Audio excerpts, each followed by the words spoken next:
don't know. What do people really say? It turned out to be accurate. Kamala Harris did not do better than Joe Biden or Hillary Clinton when it came to support among women. Among white women specifically. Yes. Why is that? Oh, books will be written about this. One of the many reasons I will say, women as voters tend to be very hard on women candidates. That's just the data. Probably all kinds of reasons for that. I mean, she did do very well among young women, which is, I think, interesting. Those lines at college campuses. Look, I think part of it is there is something cultural going on. We saw this in 2016, where in the aftermath, one of the things that was found was that one of the top reasons that people who had voted for Trump again. He had a strong majority of white voters that he was able to turn out. It was cultural anxiety.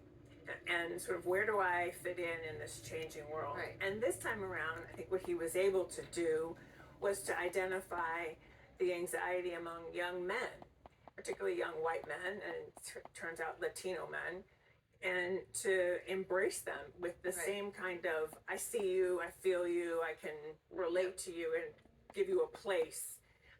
And so I think he identified that, and if you look at the data, that's where the surge came. That's where the surge, although, I don't think that anybody really had on their bingo card, Jonah, that you'd be looking at a Republican Party, or I guess, let me just be more specific, Trump's party, where you had so many different groups across racial, ethnic lines on that side. Yeah, look, it's remarkable election returns, and we were saying during the break earlier, I think basically the Harris campaign's theory of the electorate was right, and so was the Trump theory of the electorate. It's just that the Trump theory was more right? And so they turned up the gain in rural counties. They turned up the gain with men, particularly Gen X men.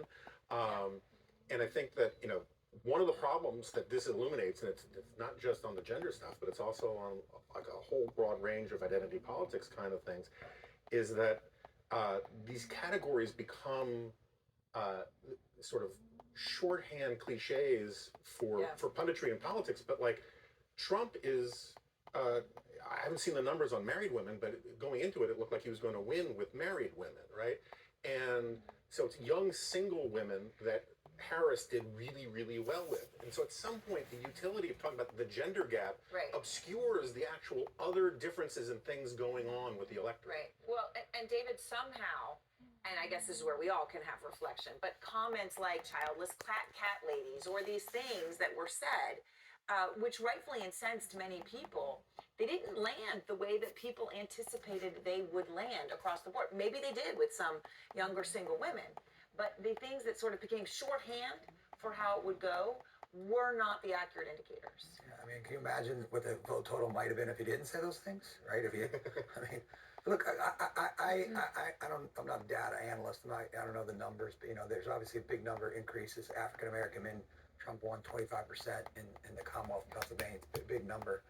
What I think you see too, and this has been discussed, is it's socioeconomic divide, right? So it's college educated versus non-college educated, right? It's working class versus the kind of upper middle class, right? People who work with their hands versus people who sit behind a desk. That's kind of how the parties are now breaking down, right? I worked for Arlen Specter. I was Arlen Specter's chief of staff, kind of a moderate Republican in Pennsylvania.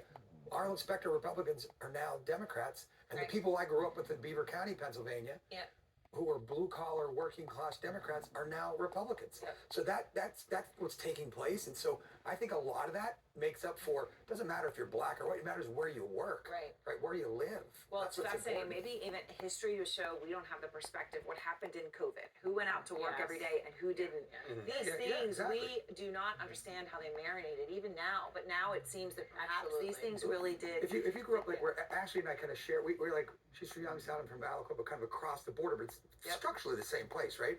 That's very different than if you go up in Shaker Heights, or if you go up in the main line in Philadelphia. It doesn't matter if you're black, white, Hispanic. It matters where you grew up more so. Your zip code is more about like who you voted for this time than where, if you're black, white, or Hispanic. I think COVID. Okay. We're coming back. Don't worry. Hey, everybody. Lots to talk about. For a long time. but I hope that all